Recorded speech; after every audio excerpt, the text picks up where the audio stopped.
Are you searching for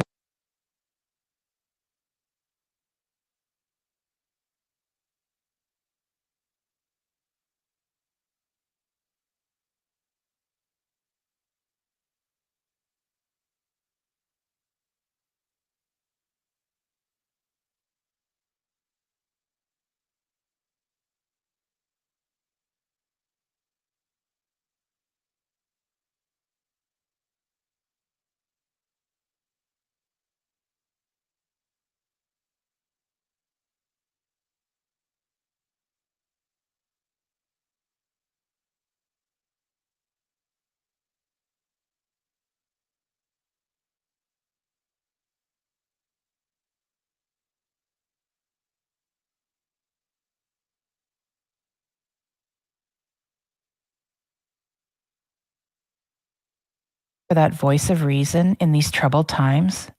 Do some things just not make sense? We thought so too, and that's exactly how Dave, Richard, and I came together. My name is Kelsey, and the three of us are here to explore and seek the truth, expose corruption, and unravel and untwist media lies and propaganda. We are determined to help navigate through this unparalleled, extraordinary time in history with everyday people emphasizing open-mindedness, free thinking, and a desire to be empowered at the grassroots level, working with what nature has given us and protecting that from those who are exploiting it. Together, with the help of our listeners, we will sow acres of truth. You can visit our website at acresoftruth.com, and here you will find more information on how you can find us in places like YouTube, Rumble, Spotify and Apple Music, Twitter, and so much more. Hello, and welcome to our special edition series, SDGs and What You Need to Know. Together, we will be explaining and discussing the UN Sustainable Development Goals.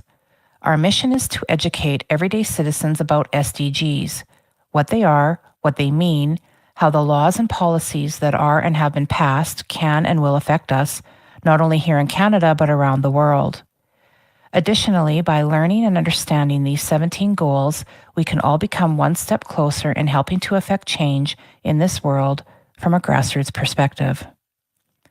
My name is Kelsey from Saskatoon, along with Dave and Richard. We are Acres of Truth. Joining us is our special guest, Mark, who has been talking about the agenda for 20 years now.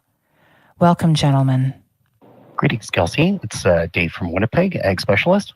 Greetings, Kelsey. My name is Richard. I'm a farmer from southern Saskatchewan. Hi, Kelsey, Dave, and Richard. It's Mark here from Saskatoon, Director and Founder of the Forum for Canadian Sovereignty. Welcome, gentlemen, and I'm Kelsey. I'm a small business owner in Saskatoon, Saskatchewan, Canada. The format of this series is for us to read the SDG, discuss the targets, and break it down for everyday people to understand. Let's get started with Sustainable Development Goal number 5.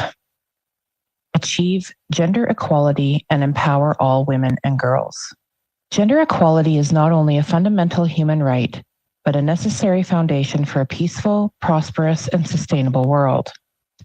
There has been progress over the last decades, but the world is not on track to achieve gender equality by 2030. The social and economic fallout from the COVID-19 pandemic has made the situation even bleaker. Progress in many areas, including time spent on unpaid care and domestic work, decision-making regarding sexual and reproductive health, and gender-responsive budgeting, is falling behind. Women's health services, already poorly funded, have faced major disruptions. Violence against women remains endemic. And despite women's leadership in responding to COVID-19, they still trail men in securing the decision-making positions they deserve. Commitment and bold action are needed to accelerate progress, including through the promotion of laws, policies, budgets, and institutions that advance gender equality. Greater investment in gender statistics is vital, since less than half of the data required to monitor Goal 5 are currently available. At this time, I'd like to turn the mic over to Mark to begin our discussion. Yeah, so this one's an interesting one. I think we can all agree that, between the two genders that biology gives us, male and female, that we would encourage equality in that sense. And And I think in large part, most of Western civilization or the first world has achieved a lot of those goals. But of course, this whole gender bending and genderism and transgenderism and 75 different genders and all of this is, of course, the whole thing has been hijacked by the left. And so, but here again, you have an unelected, unaccountable foreign entity creating cookie cutter policy to deal with most of the second and third world that are still obviously struggling with the two genders having equality. And then this is what this is targeted towards. And of course, you get into reproductive health and eugenics and controlling populations. Again, this leads in and crosses over into a number of different goals as listed in this overall agenda. So, again, it's this cookie cutter policy created to address issues not necessarily in North America or through the Western world, but issues, maybe in the Middle East or in Africa or in Southeast Asia, or, you could even make an argument, China and Russia in regards to gender equality between the male and female. But again, this whole thing is been hijacked in terms of, population control, in the sense that if you can confuse children through the school system in regards to their gender and questioning their gender and confused about 75 different genders that they could possibly identify with, then you're creating a population of youngsters that are growing up to most likely not participate in the nuclear family or traditional family values. And that's what this whole thing is all about. It's attacking, traditional family values and so that's how I'd like to open this discussion. I think it's an interesting discussion because, again, and I want to stress this, that I don't think any of us, in the first world and in Western civilization, don't want to see gender equality between male and female. I think that's there's nothing wrong with that, of course. And I think people should be treated equally, regardless of their sex, regardless of their race, regardless of any other identifiable aspects of them. So I think, in a large part, we've achieved a lot of this. Doesn't mean we don't have, room to improve. Of course we do. But it's this cookie cutter policy that we're all getting sucked into, this globalist vortex that, in order to change the second and third world, we need to destroy the first world. And again, so it all leads back to this sort of bigger picture. So I'll let. Yeah, I think you're right on, Mark, and that's what's happening to us in the West and, Canada and, United States. When you actually read the targets and stuff, they, language they use, right? Number one says all forms of discrimination against all women and girls everywhere. And as you read the 6 target goals, they actually use the words women and girls, every one of them, which is kind of interesting that they're not actually recognizing these, 54 genders or however many there is at this current time. But I think the gender ideology, you're bang on. It affects us here in the West, right? Because it's about tearing us down, because we are, basically somewhat of the leaders of standards, of living in one of some of the richest, the 2 richest countries on the planet, basically. So it's like, that's where this gender ideology is attack on the West, I kind of think. And, so the goals don't necessarily align with it at this time, but it does with our own countries. Definitely, I think it is attack on men, particular of Caucasian descent. But we got to remember a little bit on history. Historically, men and women equally have not had it good. They both had to work tirelessly for many, many hours of the day just to sustain themselves and their children. So that's still the case, I think, in a lot of families today. We have two income families that are struggling to meet all the demands of life, food costs, housing, vacation, all those kinds of things. And vacation may be a stretch. Not all of us have vacations. The other thing where this agenda goes seriously sideways, in my estimation, is that not all women want this. Not every woman wants to become a miner. Not every woman wants to be in the workforce and do the dirty jobs of a plumber. They do not want to be in that job to start out with. They are choosing jobs very deliberately. And as I see it through university studies, they're going into a field that they're interested in, whether it's medicine. In the ag sector, we have lots of students in there that are females, but we don't see them in trade schools as much. We predominantly see men in there, and that is a choice. We live in Canada, one of the greatest countries in the world, as far as I can tell, and the fact that women shouldn't be allowed to make those decisions is preposterous. So why would we be forcing them into jobs that they don't want to have in the first place? Yeah, that's a great point. You are listening to an Acres of Truth podcast. Join us in the conversation over on Twitter. Our handle there is @AcresOfTruth, or to find more episodes, visit acresoftruth.com. Yeah, I see women CEOs, same as I see their male counterparts. I see them leading corporations. And I saw this not personally, but through history. After World War I or during World War I, the women entered in the workforce and they took on manufacturing jobs and doing manual labor.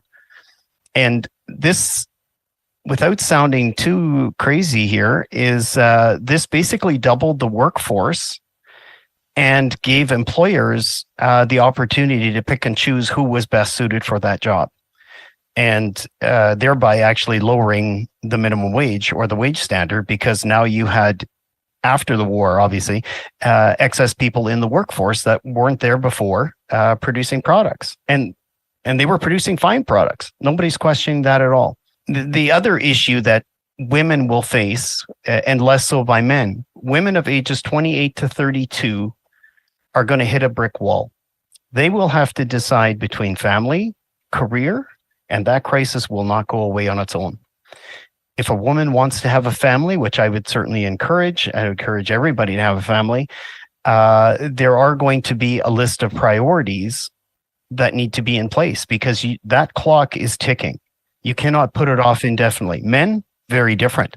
Men can procreate right up until their dying breath. Women do not have that capability. So they do carry a burden that will have to be addressed at some point. But there again, I don't decide biology. We just choose how we're going to deal with it and accept it. Well, and it's interesting. You raise a lot of good points. And so in this world that we're in, and this agenda that they want to achieve these goals, they're not really recognizing the distinction between a man and a woman, which there are many. There are many traits within a man that are very different from traits within a woman. And we need to recognize that there's a difference between men and women. And we need to acknowledge that, and it needs to be recognized when you're developing something. Like, there's this enormous push to get women into the STEM academics. And maybe that's just not something that women want to get into. Maybe they've steered away from that because it's not within their wheelhouse. Maybe that's not what they're attracted to. Maybe it's something else. And so this idea that we need to have somebody create this cookie cutter policy for all women and men around the world, because we're all 100% equal, is ridiculous and insane a little bit. Because we're not. We're very much different.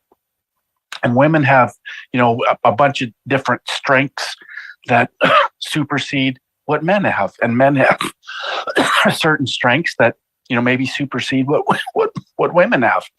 And this idea that women have to fall in and be equal to men, or men have to fall in and be equal to women is just, it's ridiculous. Yeah, I just wanted to touch on the burden that that Dave mentioned too. It is unbelievable the amount of enormous pressure that is put on us as women who, by nature, we're the nurturers, right? We are the child bearers, and we are the nurturers. We are the women who are raising our children, until now all of a sudden all of this pressure is put on the 2-income family unit. Child goes to daycare within 6 months. Now all of a sudden you have somebody else raising your child, and now at this point, the government we see is coming in and having a hand in that.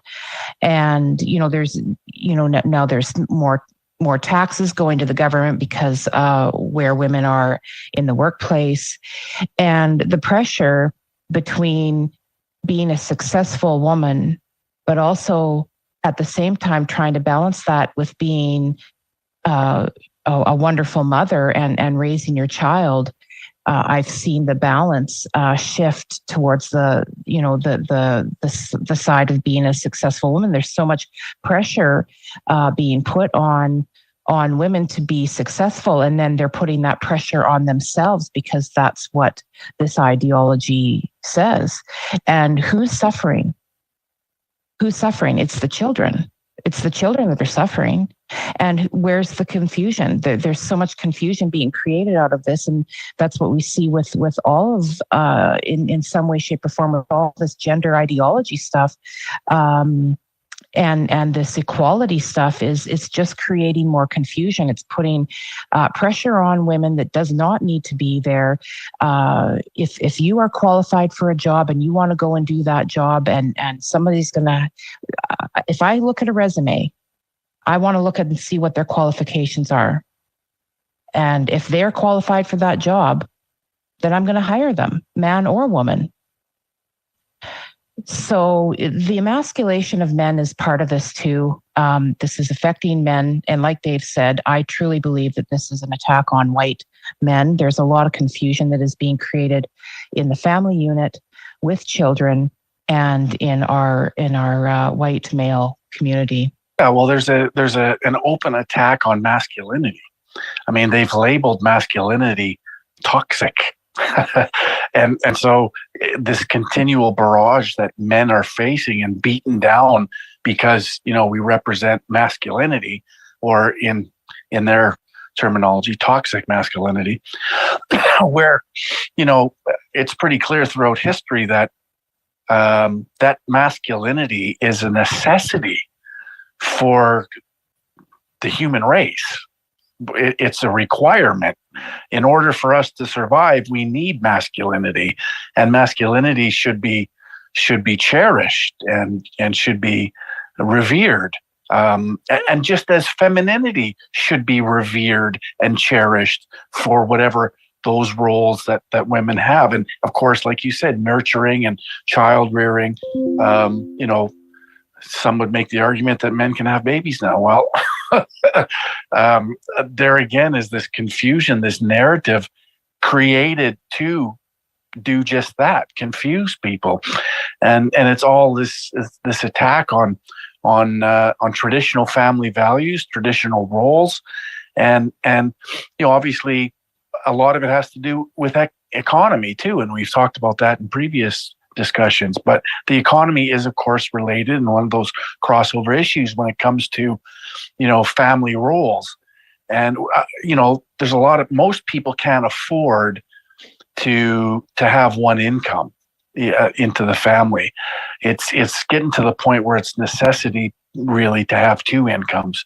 And so a lot of this has to do with, economic values. And I mean, at the end of the day, Canada should be absolutely booming economically. We shouldn't have a situation that forces both parents to leave the house and go to work. We actually should be in a position, because of our resources, because of our resource wealth, and I'm talking about food and energy and you name it. We're chock full in this country, and we should really have an economic system where we every family can prosper with a single income, and ensure that one or either of the parents, whoever it is, can stay home and raise the kids. And but they're busting away at all of this because they want to destroy the middle class, and they're doing a phenomenal job of it through all of these, policies that they're creating. So, sooner or later, we're all going to have to stand up and say, okay, enough of this. Of biology and how women process differently, because women do put a higher priority on relationships, and they do put a much higher priority on families. And you think of the male role model, a young man graduated out of university, starting his first job, they are likely to put in 50 to 60 hours. And as they strive for promotion and strive for wage increasement, climbing the corporate ladder, so to speak, they're going to be putting in 60 to 80 hours a week, every week, nonstop, because they stroke their ego at the water cooler, trying to up the guys, and women don't typically do this. And so think of this guy who's out of university by 5 or 7 years. He's putting in 60, 80 hours a week. He has been excelling at almost double the rate that the average woman would. And nor, I'm not saying he should. I'm saying that's a little bit crazy, but that's how some of these men, these high achieving men, they will wind up climbing the corporate ladder faster. They're worth more. And so for this whole SDG nonsense here, where they are trying to force these people and dumb it down, these high achievers, these are the high achievers that we should be looking for. If they want to go out there and work, have at it. And that there's no reason for the rest of us to just feel pushed down and out of the system because we're not achieving this. There are only a precious few that achieve it, and let them go do it. One size does not fit all. Yeah, absolutely, Dave. Well, and it speaks to the overall aversion to excellence, and we've talked about this in previous discussions. But it is this aversion to excellence, where if a man decides that he wants to excel in whatever field he's in professionally, he's looked down upon and sort of pushed away from striving to achieve this level of excellence. And it's this aversion overall to excellence that, and again, it leads back to socialism, where everybody's supposed to be treated equal. Everyone's supposed to have the same. Everybody's equal across the board. And we'll get into SDG number 10 when they talk about this equality of nations and within and among. And just we'll get into a little bit more of that discussion at that point. But, again, it's all about emasculating men and demonizing masculinity and even femininity, and that's been demonized too in all of this. And oh, you're darn right it has. Like, absolutely it has. And Hollywood plays a role in this too. We see some of these blockbuster movies that come out, that portray women and girls who are saying these words about, toxic masculinity. I can think of one, I'm not going to name it, but I am very certain that it was after that movie came out that these buzzwords like toxic masculinity started really flowing out of the mouths of everyone. But for our listeners and for the women out there that are listening who have felt this pressure, because there's the pressure that's on the men who are being emasculated and are getting confused. And because there are points where they don't even know anymore how to even behave around women anymore, because women say this, but then they do that. And part of that is the confusion, I believe, that's been created about all of that, that has been created through all of this. And if, they've taken femininity and they've moved it and transitioned it into toxic femininity. If anything's toxic, it is that. And for the women that are listening, this is what I think, and this is what I have to say as a female myself, is don't fall into that trap that just because a man is masculine, that it's toxic. This is nature. And what I would strongly encourage women to understand themselves first, understand their makeup and their genetics and what makes them who they are, and embrace that. Yeah, it's taken away from, demoralizing the family again. So, as men, we all, and women as well, we all understand that, a career is very self-fulfilling. Fulfilling. It's great. But we go out and we do our careers, to bring it home to our family, which is the most fulfilling thing you can do, is raise a family. And so what they've done is they put women in the workforce and sort of demeaned staying at home and running the family home and raising the children, which is actually the most important thing I think a couple can do. And because it creates a better society. But the government funds daycares now, so you can put your children in so they can start to indoctrinate them at a very early development age. And so it's demoralizing to the family structure. And, women, I see underneath this agenda are actually being attacked, not actually promoted. And that's the way I see it. Careful, Trudeau's going to call us all misogynists here by the end of this. No, I think he will. And so he might actually learn a thing or two, because I think Sophie is trying to teach him something. He's just not listening very well. Thank you for joining our Acres of Truth podcast.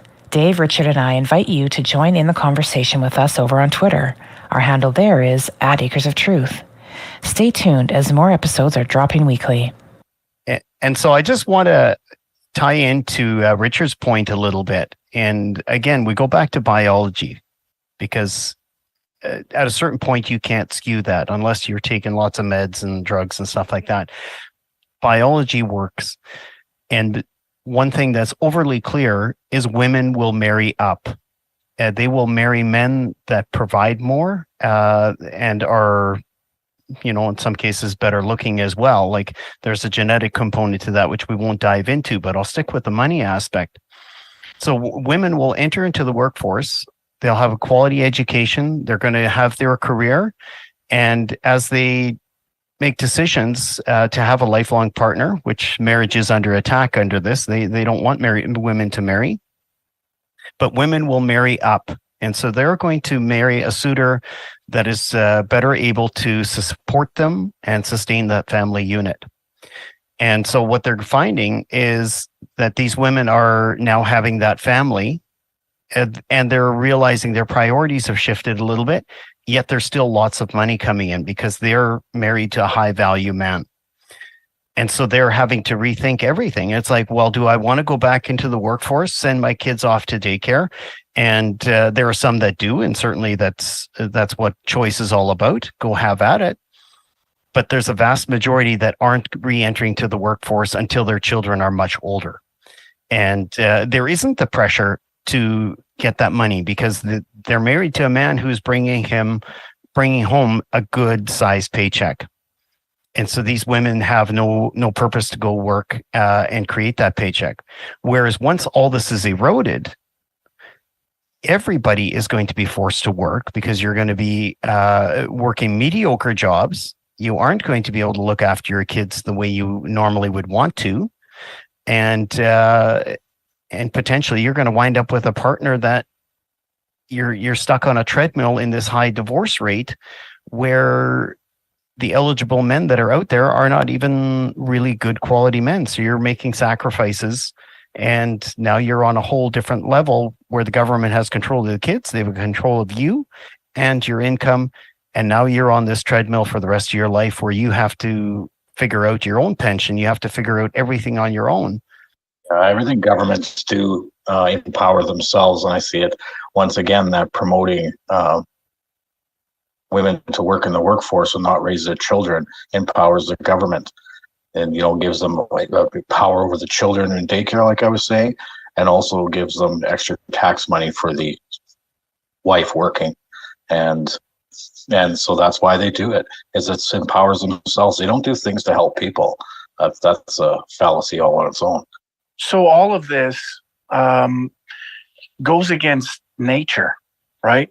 Like, men are hardwired to have a family and support that family, by bringing home the bacon, so to speak. And I know that's an old-fashioned term, but men are hardwired for this.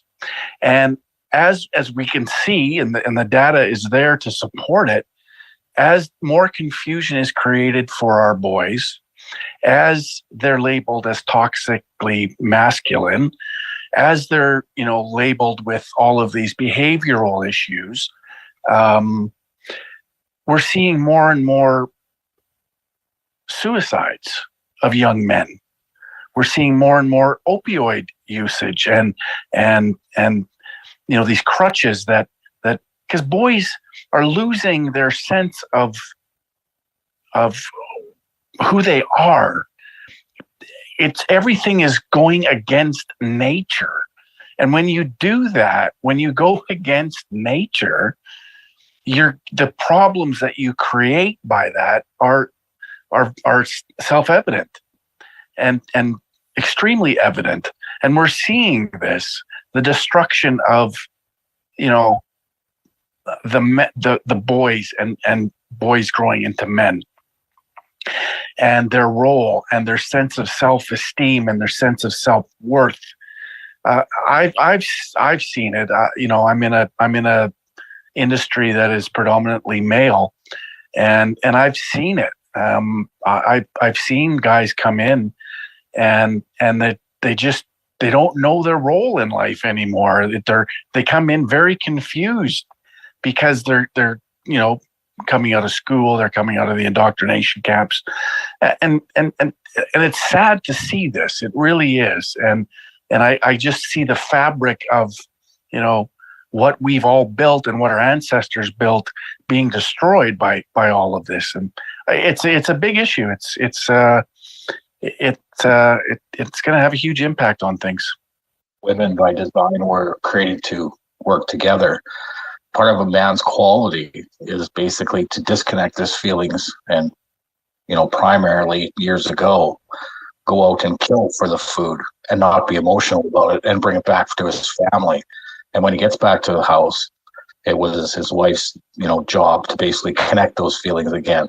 Men don't actually have that's a quality that then we don't have that nurturing quality that women do.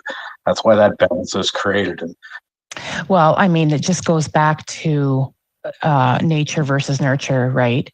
And Mark, you brought up the going against nature, and we're seeing that on so many levels. So not only is there an attack on the nature of who we are as males and females, but on nature itself.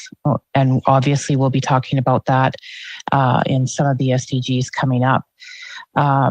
But yeah, I mean, it's balance. It's yin and yang. It's, we were created this way for a reason. And I would strongly encourage anyone who's listening to this to go back to their partner. And there is one thing that I have always said: communication is key. And we have to be strong enough to understand and realize that these outside forces are not powerful enough to penetrate our marriages, our relationships with each other. Men and women need to communicate with one another. They need to understand one another. They need to understand themselves first before they can understand their partner, and realizing that no one is better than the other just because one person can make more money than the other person. We still have children we need to raise. We still have children we need to educate. And we're just going to let the government do that? I don't think so. Well, and the other thing is you look at some of the young men and boys that are on hormone blockers or all these other types of drugs. Now you have started a perpetual cycle that will go for the rest of your life, where you're dependent on this supply of drugs to maintain and regulate your hormones. It again speaks to the government. If they're willing to give them to you, you can have them. What if one day they decide not? Where are you going to wind up being when you've been dependent on these drugs for years or decades, and suddenly they are not available or attainable based on what your social credit score may be or may not be? So that's where we are. But it's very concerning to say the least. I want to talk about 5.2 for a second, where it talks about trafficking and of women, sexual exploitation, those types of things. The one thing that keeps reoccurring in my mind is the Ghislaine Maxwell, the lists, those documents. Why are we not able to see them? Why is the government hiding those names and lists when she's behind bars for this crime, quote unquote? And how do they propose to change or fix this in the future going forward? If women are exploited, absolutely, I don't want to see it. I want to see accountability should that happen. But here we're seeing the exact opposite. There is no accountability except for one person being in prison. If you look at some of these targets that are attached to these sustainable development goals, and Dave, this 5.2 target is, I wanted to bring that up too. It would seem that we're being gaslit here as in humanity in general. We already know who's at the top of these trafficking rings, and they're the same people that are putting out these SDGs. So there's a little bit of irony in this, and I think that if people can try to understand that, they might start to understand why and what is wrong with all of this and what's happening, and that we're being gaslit all the way through every single one of these SDGs. 100%. This whole thing is one project of gaslighting. This whole agenda is created to socially engineer the masses into something that the elite want. And it's the elite that are responsible for some of the things that we're talking about here. And of course, never held accountable. I just saw a report that came out of the World Economic Forum where they're attempting to normalize pedophilia. And that's just, normal age gap love and normalizing this idea completely contradicts what they say they're trying to achieve, through some of these SDGs and the targets. And it just flies in the face of everything they claim to be, when in actual fact, we see who they are and what they are. And there is no accountability for those types, for the quote unquote elite. And this is the system they are wanting to create, where they have the elite and they have the slaves and the serfs. And life is completely different for each one of those types. And this is exactly what all of this is about. Standardizing again on this one broad brush statement. It's not about teaching people how to achieve their best. It's about making a standard. And when you make a standard, you end up with a bunch of robots that serve a system. And that's what they're looking for. I'm just going to put one more thing out there, because 5.3 of these targets state they want to eliminate harmful practices such as female genital mutilation. So how does that even make sense with what they are encouraging women and men to do with their bodies right now with these gender changes? And not to mention that it used to be considered Islamophobic to criticize people that mutilated their children for religious purposes. And now it seems it's okay. Now we can criticize this mutilation. However, our schools are going to teach kids to self-mutilate themselves. It's all just so Hippocratic and contradictory. I mean, we've just exposed obviously some more that is rampant throughout all of these SDGs. I'm getting a little amped up here, guys. I mean, these people are in direct contradiction with themselves all over the place. And for, the average person can take a look at this. They see the colorful rainbowy colors. And if you look at some of the diagrams and the visuals that they use on the UN website and stuff like that, it looks all fun, and it looks kind, and it looks like something that we should be virtue signaling, and we know that that's the way of the world right now. The virtue signal is it's the ultimate for people. And you've got 5.3 here talking about eliminating harmful practices such as female genital mutilation, and you've got young teenage girls who are having breast augmentation done, and in 10 years they are absolutely horrified and mortified that an adult actually let them do that. But it's all propaganda, right? And if you look at, for example, North Korea, if you look at China, it's the same way to socially engineer and condition the masses through this propaganda that everything is beautiful, everything is fine. And you go through the UN website and all of the imagery that they use. Yes, of course, but it's propaganda. It's meant to trigger people, say, oh, look how nice this could be. We're going to reach utopia by going against nature. And this is the narrative. This is how they do this and how they present it and how they sell it to people.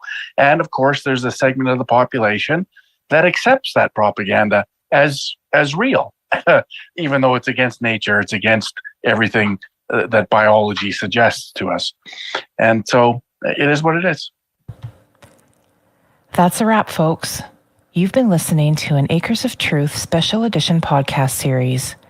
We would like to thank you so much for joining us in this journey. If you found this episode valuable, please share it with others on your social media platforms. Be sure to check out our website, acresoftruth.com, for more information on other podcasts and where you can find them. Additionally, feel free to send your questions or comments to info@acresoftruth.com. Thanks again for listening.